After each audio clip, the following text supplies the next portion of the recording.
My wife kicked me out of our house based on a lie her best friend told, and by the time the truth came out 10 weeks later, it was already too late to save anything. I'm 34.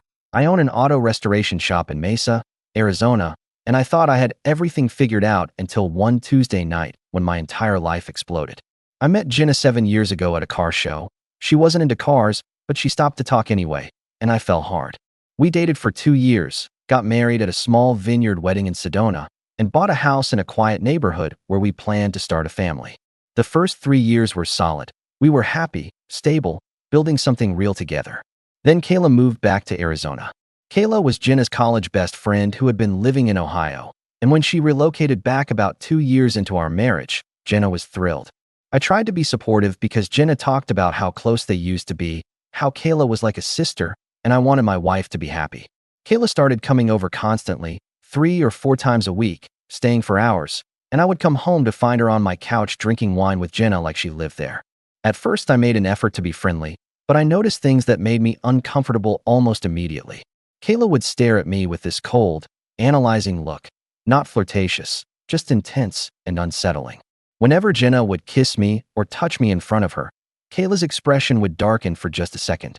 She made subtle comments too, little digs disguised as jokes about how nice it must be for Jenna to have someone to take care of her, implying I was some kind of burden. She would tell stories about Jenna's ex-boyfriends from college, always emphasizing how fun and spontaneous they were compared to boring married life. I mentioned it to Jenna once, casual, just said that Qley seemed a bit possessive, and Jenna shut me down hard. She told me Qley was just protective and that I was being paranoid. I dropped it because I didn't want to fight, but Qley's behavior got worse. She started calling Jenna multiple times every single day, showing up unannounced at our house, getting visibly upset if Jenna made plans without including her. I watched my wife get completely consumed by this friendship, and I felt like I was losing her to someone who clearly had some kind of agenda. Qley would text Jenna at midnight. She would show up on Sunday mornings without calling. She would invite herself to our date nights. Jenna started canceling plans with me to hang out with Qley, and when I brought it up, she accused me of being controlling and jealous of her friendship. I wasn't jealous, I was concerned, because Qley looked at Jenna the way someone looks at a person they're in love with, and I was starting to realize that's exactly what was happening. But every time I tried to point it out, Jenna defended Qley and turned it back on me, saying I was insecure or that I just didn't understand female friendships. We had installed a Ring doorbell a few months earlier for security, and I started noticing from the notifications just how often Qley was showing up, sometimes 2 or 3 times a day when I wasn't home. Jenna and I were also part of a Discord gaming group with some friends, and Qley had joined it too, which meant she was literally in every part of our lives now. Then came the Tuesday night that destroyed everything. I had been at the shop late finishing up a restoration project on a client's '69 Mustang, and I came home around 9 exhausted and ready to collapse. Jenna was sitting at the kitchen table, and the second I walked in, I knew something was catastrophically wrong. Her face was pale, her eyes were swollen and red from crying, and she looked at me with pure disgust. I asked what was wrong, genuinely confused and concerned, and she stood up with her hands shaking with rage. She told me that Qley had revealed what I did, and I had absolutely no idea what she was talking about. Then she dropped the bomb that would end my marriage. She told me that Qley claimed I had tried to make a move on her, that I had cornered her in the hallway last week when Jenna was in the bathroom and told her I was attracted to her, that I had touched her arm and asked if she ever thought about us together. The accusation hit me like a freight train. I had never, not once, not even remotely, said or done anything like that to Qley. I had actively avoided being alone with her specifically because her behavior made me uncomfortable. I told Jenna it was a complete lie. I begged her to think logically about how insane the accusation was. I reminded her that I had expressed concerns about Qley's possessive behavior months ago, but she wasn't listening to a single word I said. Jenna screamed at me asking why Qley would lie, saying she was her best friend with no reason to make this up, and claiming I had always been weird around her. I tried everything. I reminded her of every time I had tried to avoid Qley, every conversation where I had expressed discomfort, every red flag I had pointed out that she had dismissed. Nothing worked. Jenna's mind was made up, and in that moment I realized Qley had completely poisoned her against me. Jenna told me to pack a bag and get out of the house immediately. I refused at first because it was my house too. I had paid the down payment, but she threatened to call the police and tell them I made her feel unsafe. So I packed some clothes, grabbed my wallet and phone, and walked out of my own home. I sat in my truck in the driveway for 20 minutes, staring at the house I had worked so hard to buy, watching the lights go off one by one, and the reality of what just happened started sinking in. My wife had believed a lie from her best friend over 7 years of marriage and partnership. She had chosen Qley over me without even questioning the story or asking for my side. And the worst part was, I knew exactly what Qley was doing. She wanted Jenna for herself. She had been slowly isolating her from me for months. And this was the final move to push me out completely. I drove to my buddy Troy's apartment and crashed on his couch that night, and I didn't sleep at all. I kept replaying the conversation, trying to figure out where I went wrong, how I could have prevented this, what I could have said differently. But the truth was, there was nothing I could have done. Qley had planned this. She had fabricated a story designed to destroy my marriage, and Jenna had believed her without hesitation. My life had collapsed in less than 24 hours, and I had no idea how I was going to prove my innocence or get my wife back.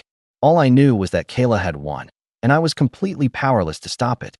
I spent the first week at Troy's apartment in complete shock, sleeping maybe 2 hours a night, barely eating, just replaying everything in my head, trying to make sense of how my life had fallen apart so fast. Troy was a good friend. He let me crash without asking too many questions at first, but eventually I told him everything, and he was the only person who believed me from the start. The reason Jenna believed Qley so easily was something I didn't fully understand until later, but looking back I could see how Qley had been planting seeds for months. She had been making comments to Jenna about how I looked at other women, how I seemed distant, how marriage changes men and makes them look for excitement elsewhere. Jenna later told me that Qley had been sharing articles about infidelity and emotional affairs, casually bringing up stories about friends whose husbands had cheated, all while pretending to be concerned about Jenna's happiness. Qley had been grooming Jenna to distrust me long before she made the accusation, so when she finally dropped the bomb, Jenna's mind was already primed to believe it. The manipulation had been so gradual and subtle that Jenna didn't even realize it was happening. Jenna tried to contact me exactly once, 3 days after she kicked me out. She sent a single text message asking if I had anything to say for myself, if I wanted to come clean and apologize. I responded immediately, telling her again that I had done nothing wrong, that Qley was lying, and that I needed her to actually listen to me and think critically about the situation. She replied saying she had thought about it, and that Qley had no reason to lie while I had every reason to deny it, and that she needed space and didn't want me contacting her anymore. That was it. That was the only attempt at communication, and after that she completely cut me off. She blocked my number, blocked me on all social media, and refused to respond to any messages I sent through mutual friends. It was like 7 years of marriage meant absolutely nothing, like I was a stranger she wanted erased from her life. Meanwhile, Qley had essentially moved into my house. I heard from a neighbor that her car was there every single day, that she was staying overnight constantly, and that she and Jenna were inseparable. The neighbor actually thought Qley was Jenna's sister who had moved in to help her through the separation. But I knew exactly what was happening. Qley had gotten exactly what she wanted. She had pushed me out and now had Jenna all to herself. I was living out of a duffel bag on Troy's couch, unable to go back to my own home, unable to talk to my own wife, and watching my entire life get stolen by someone who had orchestrated this whole nightmare. I knew I needed to prove my innocence somehow, so I started gathering evidence. I went through every single message, email, and interaction I had ever had with Qley, which wasn't much because I had deliberately kept my distance from her. I pulled up our Discord chat history from that gaming group we were all in, and there was nothing there, completely professional and minimal. I checked my phone records, and there were 0 calls or texts between me and Qley outside of group messages. I requested the video footage from our Ring doorbell and reviewed every single time Qley had been at our house, and you could see clear as day that I avoided her, that I would leave rooms when she entered, that I never engaged with her one-on-one. I gathered bank statements showing I had never taken her out, never bought her anything, never had any suspicious purchases that would indicate an affair or even an interest in one. I compiled everything into a folder and took it to a lawyer. The lawyer's name was Vincent, and he was recommended by Troy's brother who had gone through a messy divorce a few years back. Vincent looked through everything I brought him and told me straight up that I had a solid case, that the evidence clearly showed no inappropriate relationship with Qley, but that it might not matter in the divorce proceedings because Arizona is a no-fault state. He explained that even if I could prove Jenna's accusations were false, the marriage was still over if she wanted it to be, and fighting it would just cost me more money and time. Vincent advised me to file for divorce myself, to get ahead of it and control the narrative, and to document everything in case Qley tried to escalate her lies further. So that's what I did. 2 weeks in, I filed for divorce citing irreconcilable differences and had the papers served to Jenna at the house.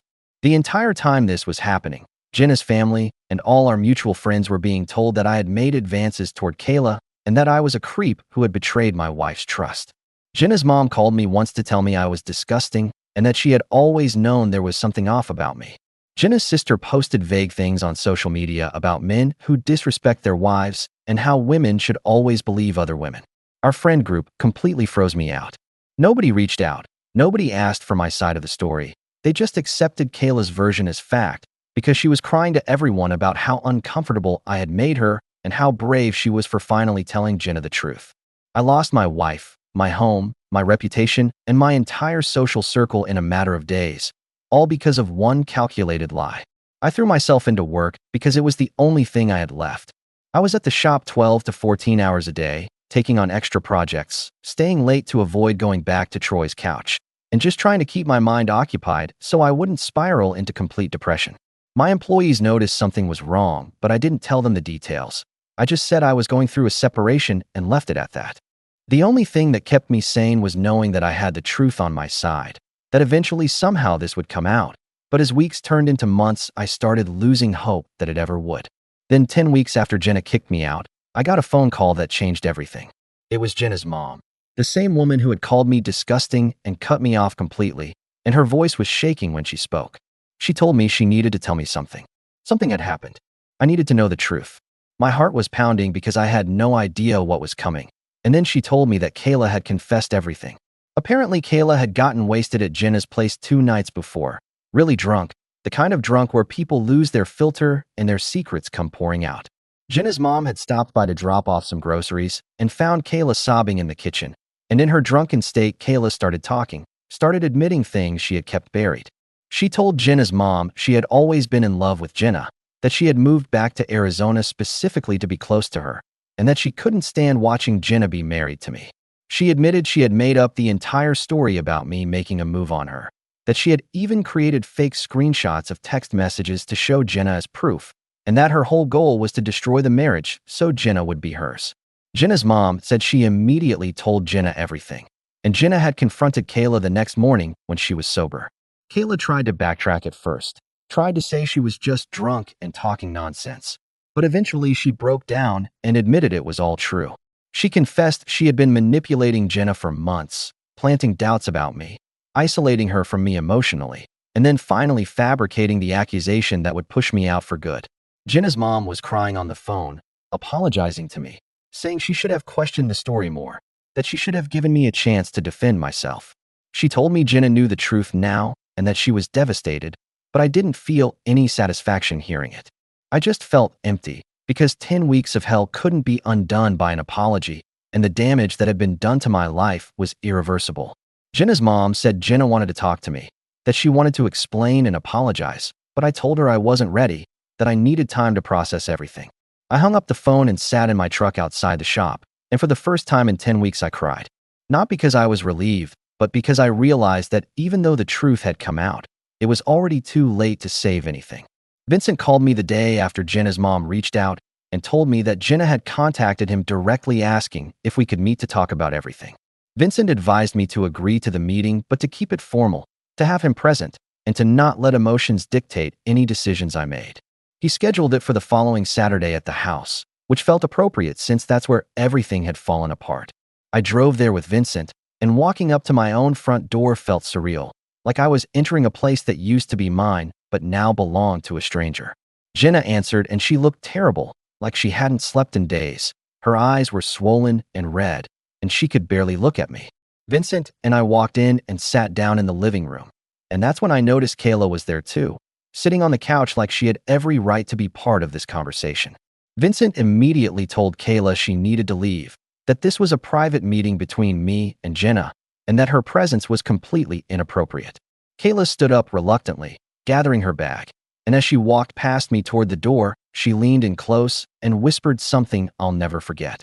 She told me I had ruined everything, and the way she said it, with so much venom and genuine belief that I was somehow the villain in all this. made me realize just how delusional and dangerous she actually was. But what she didn't realize was that Jenna heard her. Jenna was standing right there and heard Qley blame me for ruining the life that Qley herself had destroyed with her lies. Something clicked in Jenna's mind in that moment. You could see it on her face, like the last piece of the puzzle finally fell into place, and she understood the full scope of what Qley had done. Jenna turned on Qley right there in the hallway and told her to get out and never contact her again. Qley's face went from smug to panicked in seconds, and she started backtracking, saying she didn't mean it like that, trying to grab Jenna's hand and explain. But Jenna pulled away and told her she was done, that she finally saw Qley for who she really was, and that she never wanted to see her again. Qley completely broke down. She started crying hysterically, admitting through sobs that she had loved Jenna since college, that she had wanted her for years, that she thought if she could just get me out of the picture, then Jenna would finally see they were meant to be together. She was saying all of this out loud, confessing everything, and it was honestly disturbing to watch someone unravel like that. Vincent physically escorted Qley to the door and told her to leave or he would call the police, and she finally left, still sobbing, getting into her car and driving away. The house was silent after that, just me, Jenna, and Vincent sitting in the living room that used to be ours. Jenna tried to talk. She tried to apologize. She told me she knew she had made a terrible mistake, that she should have believed me, that she should have seen through Qley's manipulation. She was crying and her hands were shaking, and she kept saying she was sorry over and over, but I felt nothing. I sat there listening to her apologies and explanations, and all I could think about was how easily she had thrown away 7 years, how quickly she had believed the worst about me, how she had chosen Qley over me without a second thought. Vincent pulled out the divorce papers from his briefcase and set them on the coffee table in front of us. Jenna looked at them like they were a death sentence, and she begged me not to do this. She asked me to give her a chance to make it right, to prove that she still loved me and that we could rebuild what we had. But I was done. I picked up the pen and signed the papers right there on the coffee table without saying a word. Jenna completely fell apart. She dropped to her knees in front of me, begging me to reconsider, telling me she would do anything, that she would cut off everyone who had doubted me, that she would spend the rest of her life making it up to me. I looked at her and told her the only thing I had left to say.